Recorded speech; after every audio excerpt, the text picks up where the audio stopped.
கர்நாடக மலை குகையில தன் 2 குழந்தைகளோட ரகசியமா வசிச்சு வந்த ரஷ்ய பெண்ணை போலீசார் கண்டுபிடிச்சிருக்காங்க. என்ன நடந்ததுன்றத விவரமா பார்க்கலாம். கர்நாடகாவின் கடலோர மாவட்டமான உத்தர கன்னடத்தின் தொலைதூர பகுதியில் இருக்கிற ஒரு குகையில ஒரு பெண் தன்னுடைய 2 இளம் குழந்தைகளோட வசிச்சு வந்திருக்காங்க. ஆக்சுவலா அவங்க ரஷ்யாவை சேர்ந்தவங்க. ரோந்து பணியில இருந்த காவல்துறை அதிகாரிகள் ஒரு மழைக்கு கீழே சுமார் 700 இருந்து 800 மீட்டர் தொலைவில் இருக்கிற ஒரு குகையின் நுழைவாயில துணிகள் தொங்கிட்டு இருக்கிறத கவனிச்சிருக்காங்க. அவங்க ஆபத்தான காட்டுப்பாதை வழியா குகையை நோக்கி போயிருக்கும் போது ஒரு ஃபாரின் குழந்தை அந்த குகையிலிருந்து வெளியே ஓடி வரத பார்த்து ஆச்சரியம் அடைஞ்சிருக்காங்க.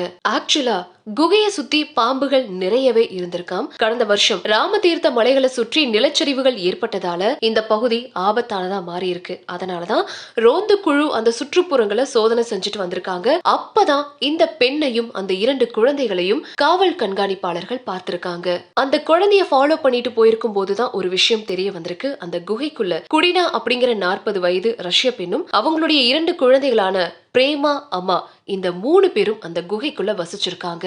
இத பத்தி அந்த ரஷ்ய பெண் கிட்ட விசாரிக்கும் போது அவங்க என்ன சொல்லிருக்காங்கன்னா 2016 அக்டோபர் 18 இருந்து 2017 ஏப்ரல் 17 வரைக்கும் வணிக விசாவுல இந்தியாவுக்கு வந்திருக்காங்க. சோ அந்த விசா காலாவதி ஆனதுக்கு அப்புறமா கோவாவில் இருக்க வெளிநாட்டினர் பிராந்திய பதிவு அலுவலகம் இவங்களுக்கு ஏப்ரல் 19, 2018 அன்னைக்கு வெளியேறும் அனுமதியை கொடுத்திருக்கு. அதுக்கப்புறமா நீனா நேபாளத்துக்கு போய் 2018 செப்டம்பர் 8 அன்னைக்கு மறுபடியும் இந்தியா திரும்பி இருக்காங்க.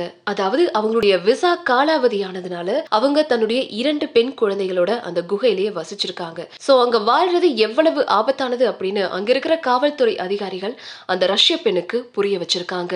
இன்னும் சொல்ல போனா ஒரு வாரத்துக்கு முன்னாடி அந்த ரஷ்ய பெண் சில காய்கறிகள் மற்றும் மளிகை பொருட்களையும் வாங்கி யூஸ் பண்ணிருக்காங்க. அவங்க விறகுகளை பயன்படுத்தி சமைச்சிருக்காங்க. காவல்துறையினர் அங்க பிரபலமான நூடுல்ஸ், சாலட் இதெல்லாம் யூஸ் பண்ணிருக்கிறதையும் போலீசார் கண்டுபிடிச்சிருக்காங்க. ஒரு வழியா அந்த 3 பேரையும் காவல்துறையினர் ஒரு பெண் நடத்தக்கூடிய ஆசிரமத்துக்கு கூட்டிட்டு போயிருக்காங்க. அவங்களுடைய 2 குழந்தைகளையும் அந்த குழந்தைகள் இல்லத்துக்கு மாற்றி இருக்காங்க. பின்னாடி நீனாவும் அவங்களுடைய 2 பெண் குழந்தைகளும் பெங்களூர்ல இருக்கிற வெளிநாட்டினருக்கான காவல் மையத்துக்கு கொண்டு செல்லப்பட்டு அங்கிருந்து ரஷ்யாவுக்கு அனுப்பி இருக்காங்க.